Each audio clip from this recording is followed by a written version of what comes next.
Stepfather's Betrayal and Redemption's Twist. Part 1. The Perfect Illusion. The first time I saw her, I should have known something was off. But that's the thing about con artists. The best ones make you want to believe the lie. I was behind the bar at Vertigo, my high-end cocktail lounge perched on the roof of a downtown LA high-rise, wiping down glasses while the sunset painted the sky in shades of burnt orange and violet. A Thursday night, not too busy yet, just the usual crowd of finance brothers and aspiring influencers sipping overpriced mezcal and pretending they belonged there. Then she walked in. Sofia Mendez. Tall, legs for days, dark hair swept over one shoulder in a way that looked effortless but probably took an hour to perfect. She wasn't dressed like the other women in here. No skin-tight bandage dresses, no stilettos sharp enough to stab a man with. Just black slacks, a silk blouse unbuttoned just enough to hint at what was underneath, and a watch that cost more than most people's rent. She slid onto a bar stool and dropped a leather portfolio on the counter. "Gin martini," she said. 3 olives. "And if it's not perfect, I'm sending it back." I smirked. I'd heard that tone before, rich women who thought their money made them intimidating. But there was something else in her voice, a challenge, like she was testing me. So I tested her back. I made the drink slowly, with the kind of theatrical precision that either impresses people or pisses them off. Ice, gin, a whisper of vermouth, stirred just long enough to chill it without diluting it. 3 fat olives speared on a pick. I slid it across the bar. She took a sip. Held it in her mouth for a second. Then nodded. "Not bad," she said. "For a guy who probably thinks top shelf means Patron." I laughed. "Ouch." She tilted her head. "You're Lucas Carter, right? Owner of this place?" "Yeah. And you are?" "Sofia. I'm a financial consultant." She tapped the portfolio. "And I think you're overpaying your vendors by about 20%. That got my attention. 2 hours later, we were still talking. Or rather, she was talking, about liquor cost percentages, supplier markups, how my payroll was bleeding money on overtime for bartenders who didn't need to be there. She was sharp. Like scary sharp. By midnight, I offered her a job. By 2 a.m., she was in my bed. And that's when I should have realized, nothing that good comes without a price. The setup. Sofia started working at Vertigo the following week. Within a month, she'd streamlined our inventory system, renegotiated contracts with our distributors, and somehow gotten our liquor costs down to numbers I hadn't seen since my dive bar days. She was also, as it turned out, a single mom. "I have a son," she told me one night, curled against my chest in the dim glow of my penthouse. "Noah. He's 16. I stiffened. Kids weren't exactly my thing. She felt it. "Don't worry," she murmured, tracing a finger down my chest. "He's at boarding school most of the year. You won't even know he exists." But I did know. And the more time I spent with Sofia, the more I realized Noah was the one thing in her life she didn't have total control over. "He's difficult," she admitted once, after too much wine. "His father wasn't a good man." I didn't press. I'd heard enough sob stories in my life to know when someone was leaving out details. Then summer came, and Noah came home. The kid. The first time I met him, I knew we were going to have problems. Noah Mendez was all sharp edges, angular face, dark eyes that never quite met yours, a smirk that said he'd already decided you were an idiot. He slouched into Vertigo one afternoon while Sofia and I were going over the books, dropped his backpack on the floor with a thud, and said, "So this is the guy?" Sofia shot him a look. "Noah. Manners." He rolled his eyes. "Whatever. Can I have money for dinner?" I pulled out my wallet. Handed him a 50. He glanced at it. "Seriously?" I added another 50. That got me a half smile. "Cool." Then he was gone. Sofia sighed. "He'll warm up to you." He didn't. The investment. But I kept trying. I bought him a new laptop when his broke, before finals. Paid for a summer program in New York he swore would help him get into college. Even got him backstage at a sold-out Travis Scott concert when he mentioned liking his music. Nothing worked. "You don't have to do all this," Sofia said one night, watching me sign a check for Noah's new sneakers. "I know," I said. "I want to." She kissed me. "You're a good man." I almost believed her. The party. Then came Noah's 18th birthday. Sofia wanted something low-key. Noah, of course, wanted the opposite. "I want it at Vertigo," he said. "Full VIP. Bottle service. The whole thing." I hesitated. My bar was a business, not a playground. But Sofia gave me that look, the one that usually ended with me saying yes, so I caved. "Fine. But we're capping the guest list at 50. Noah grinned. "Sure, Dad." The word hit me like a slap. He never called me that before. I should have known it was a trap. The trap. The night of the party, Vertigo was transformed. Private security at the doors. A velvet rope section with reserved tables. A DJ spinning remixes loud enough to rattle the glassware. Noah showed up in a designer suit, his hair slicked back, looking every inch the rich kid he'd suddenly become. For the first time since I'd met him, he seemed happy. Then he walked in. Noah's real father. I'd never met the guy, but I recognized him instantly. Same sharp jawline, same arrogant tilt to his chin. Only this man was older, rougher, his suit wrinkled, his tie loose. And he was drunk. He staggered past security, his eyes locking onto Noah. "There's my boy!" Noah's smile froze. The man, Mark, slung an arm around Noah's shoulders. "Look at you, all grown up." His gaze flicked to me. "And who's this? The wallet?" The room went quiet. I stepped forward. "You need to leave." Mark laughed. "Why? You gonna call the cops?" He grabbed a bottle of Dom from the table. "How about a toast first?" Then he hurled it against the wall. Glass exploded. Champagne sprayed. The crowd gasped. And Noah? He didn't look shocked. He looked amused. That's when I knew this wasn't an accident. This was a game. And I'd just lost. Part 2, the strings attached.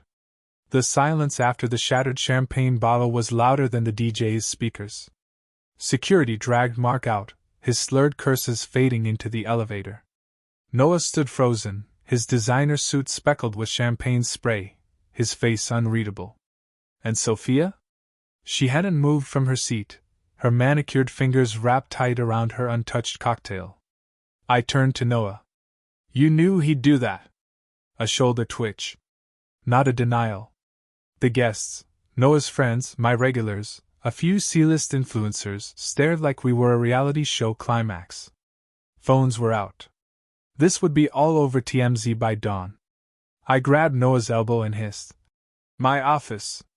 Now. The truth in the ledgers. The office smelled of leather and betrayal. Noah slouched in the chair across from my desk, picking at his $3,000 suit's sleeve. "Start talking," I said. Noah exhaled through his nose. "He's my dad. He was always gonna show up. Drunk? Looking for a fight? Looking for you." Noah's eyes flicked up, dark and calculating. "Mom told him about the party. Told him you were paying for it. He wanted to see the guy replacing him." A cold trickled down my spine. "You wanted this?" Noah smirked. "I wanted him to see what he lost." I yanked open my laptop, pulled up Vertigo's financials. "And what exactly did I lose tonight? My bar's reputation? A $10,000 champagne tab?" My fingers flew over the keys. "Or," I spun the screen toward him. "This?" Noah's face went slack. A spreadsheet. 2 columns. Date, amount missing. June 12th, $1,200. June 28 divides $2,500. July 9th, $3,750. 3 months of small cash withdrawals, I said. Always under $5,000, Just low enough to avoid red flags. Always on nights Sofia closed alone. Noah's throat worked. You think, Mom? I think you've been playing me since day one. I leaned in. Here's what's gonna happen. You're going to tell me exactly where that money went. Or I call the cops and have your dad violated for breaking his parole. Noah paled. How did you? Running a bar in LA means knowing which cops to bribe. I tapped the screen. Talk. The family business. The story spilled out in jagged pieces. Mark wasn't just a deadbeat. He was a grifter. Small-time cons, fake injuries for lawsuit payouts, romance scams targeting lonely women. Sofia had been his partner until she got pregnant. Then she went straight, mostly. Mom didn't take your money, Noah muttered. She was giving it to him. Hush money so he wouldn't mess up her new life. His jaw tightened. But he kept asking for more. I scrolled to the most recent withdrawal, yesterday. $4,800. This was for NYU, wasn't it? Your tuition deposit? Noah looked away. A knock. Sofia slipped in, her heels clicking on the hardwood. Noah, the cars. She froze at the spreadsheet on my screen. I stood. You were stealing from me to pay off your ex. Sofia's mask cracked for half a second, fear, then smoothed into icy calm. It was a loan, Lucas. I was going to pay it back. With what? More of my money? She stepped closer, her perfume suddenly cloying. You don't understand. Mark's dangerous. If I didn't pay him. Enough. I shut the laptop. You have until Monday to return every penny. Or I press charges. Noah shot up. You can't do that to her. Watch me. Sofia placed a hand on Noah's arm. Go wait in the car. When the door closed, she turned to me with a smile that made my skin crawl. You're right. I owe you? She trailed a finger down my tie. Let me make it up to you. I caught her wrist. You lost that privilege. Her eyes flashed. Be careful, Lucas. People like you? They always need something. And people like me? We provide it. She wrenched free. Think hard about whether you really want to burn this bridge. The aftermath. The next 48 hours were a blur. Damage control, comp drinks for VIPs, a press release calling the bottle throw a stunt for Noah's music video. Security footage, deleted the worst angles. Sofia's repayment, a cashier's check for $28,400 left on my nightstand with no note. But the real surprise came Monday morning. A text from Noah. Meet me at the Grove. 2 p.m. I'll show you what your money really bought. I shouldn't have gone. I definitely shouldn't have brought the envelope. The Grove. Noah sat at a cafe table outside the Apple store, hoodie up, staring at his phone. He didn't look up as I dropped into the chair opposite him. Where's your mom? Meeting a client. Air quotes. Here. He slid his phone across the table. A video played. Sofia, in a hotel room I recognized, the Chateau Marmont. Mark pouring champagne. Her laughing as he kissed her neck. The date stamp, last night. Noah's voice was flat. They never broke up. This was always the plan. My stomach twisted. Why show me this? Because fuck them. He met my eyes for the first time. I'm done being their pawn. I pushed the envelope toward him. Then here's your chance to walk away. He peeked inside, $10,000 in cash, and snorted. What's this? My severance? College money. Real tuition. Not a scam. I stood. But if I were you, I'd disappear before they figure out you're the one who ratted them out. Noah pocketed the envelope with a shaky grin. Guess I'm gonna need a new suit. The trap sprung. Back at Vertigo, my lawyer waited with divorce papers. She'll fight it, he warned. Let her. I scrolled through my contacts. I know a guy at the Times who loves stories about con artists targeting wealthy businessmen. My phone buzzed. Sofia. We need to talk. I typed back. Tell it to the judge. Then I blocked her number. Part 3, Checkmate. I should have known the $28,400 was too easy. 3 days after Sofia left the check, my accountant called. His voice crackled through the speakerphone. Lucas, we've got a problem. The money's gone. I gripped the edge of my desk. What do you mean, gone? The account it came from, it was yours. A cold sweat prickled my neck. I pulled up the banking app. There it was, $28,400 transferred from Vertigo business account to LM Holdings LLC. The exact amount Sofia repaid me. She hadn't returned a dime. She'd stolen from me twice. The paper trail. My lawyer, Diane, a razor-sharp brunette who billed $850 an hour, spread the documents across my dining table. Clever, she muttered, tracing a manicured finger down a wire transfer. She set up LM Holdings months ago. Listed you as the sole beneficiary. I frowned. Why would that matter? Because legally, you authorized every transfer.